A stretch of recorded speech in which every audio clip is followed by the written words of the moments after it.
Hello! Alors aujourd'hui, dans le cadre de notre programme, on va regarder, comment être une autre façon d'être à l'écoute de soi.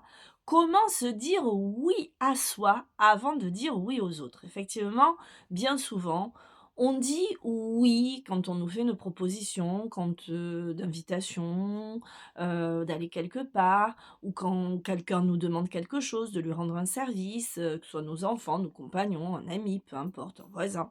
Et on va avoir dire oui, on a tendance à dire oui par peur de blesser, par peur de faire de la peine.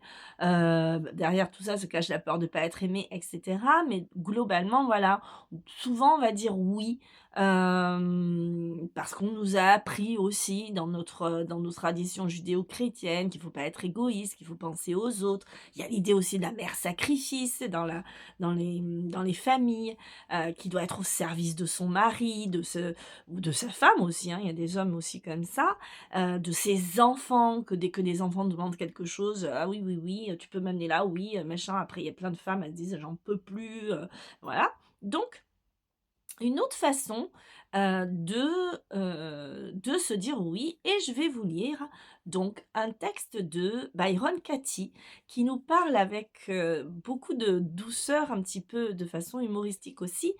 Comment se dire oui? Pourquoi se dire oui à soi avant de dire oui aux autres? Et ensuite on commentera un petit peu ce texte. Alors je vous le lis. Je mets mes super lunettes, attention. Alors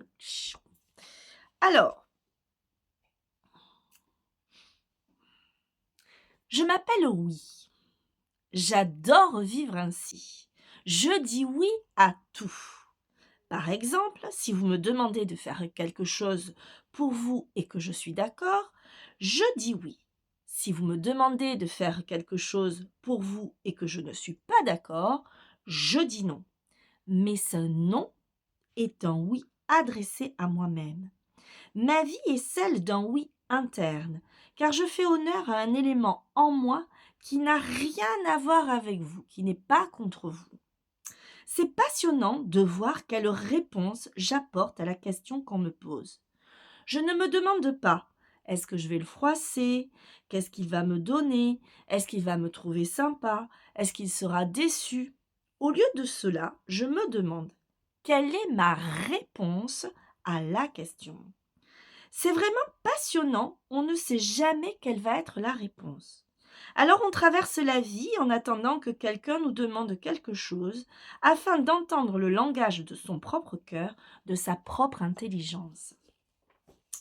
C'est un petit peu ce que je vous disais par rapport la dernière fois au fait de la même façon, savoir si c'est le mental, si ce sont les peurs, qui vont c'est une vraie écoute de soi ou est-ce que ça vient vraiment de là des tripes? Donc essayez aujourd'hui d'observer peut-être, les dernières fois ou la dernière fois que vous avez dit oui à quelqu'un et qu'en fait en vous c'était pas OK, mais que vous l'avez fait, par peur de ouais, de blesser, d'essayer d'associer à côté pour quelles raisons vous l'avez fait. Ça peut être simplement aussi, l'envie de faire plaisir, mais on peut avoir envie de faire plaisir et parfois on fait tous des choses, des fois on n'a pas forcément envie. Mais il faut pas vraiment que profondément ce soit un vraiment un non et qu'on le fait vraiment à contre-cœur. Là, c'est pas OK du tout.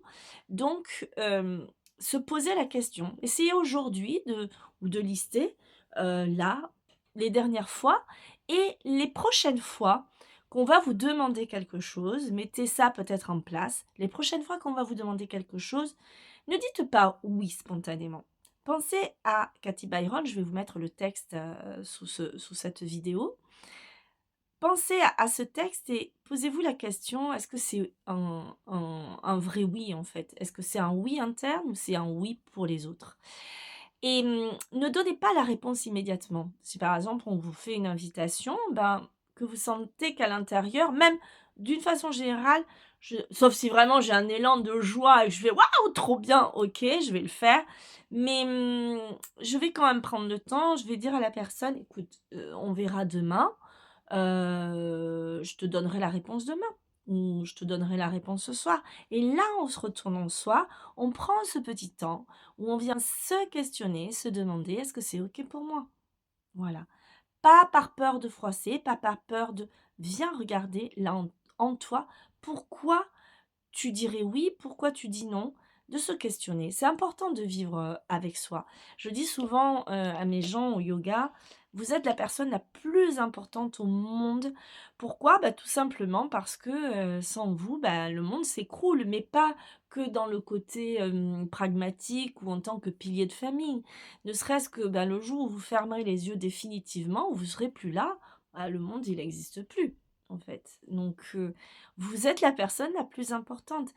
Et en plus, avec ce principe d'unité auquel je tiens, votre si c'est un non, bah, le non, il va avoir une résonance à l'autre et il va lui permettre peut-être aussi de se questionner, de se remettre en question, peut-être l'inviter aussi, bah, à se questionner par rapport, c'est important de renvoyer à l'autre aussi sa propre image, de que l'autre se prenne en charge, se responsabilise. C'est très facile de se sentir toujours victime et d'accuser les autres, je l'ai déjà dit, on en a parlé. Quand vous apprenez à vous donner de l'amour, parce que se dire oui à soi, c'est une façon de se donner de l'amour. La dernière fois, j'ai quelqu'un qui m'a demandé comment se donner de l'amour. Bah, se donner de l'amour, c'est ça, c'est se respecter. Alors attention, il y a des fois des gens, quand on démarre une démarche vers soi, hein, dans cette idée d'amélioration de soi, d'être à l'écoute de soi, de se respecter, et cetera. Il y a des fois des gens qui vont aller dans l'effet inverse, un petit temps et un petit moment où on va tellement être dans le dire: «Ah oui, oui, oui, il faut que je m'écoute, il faut que je m'écoute», que du coup, ils vont carrément être quasiment irrespectueux avec les autres. Je parle pas de ça.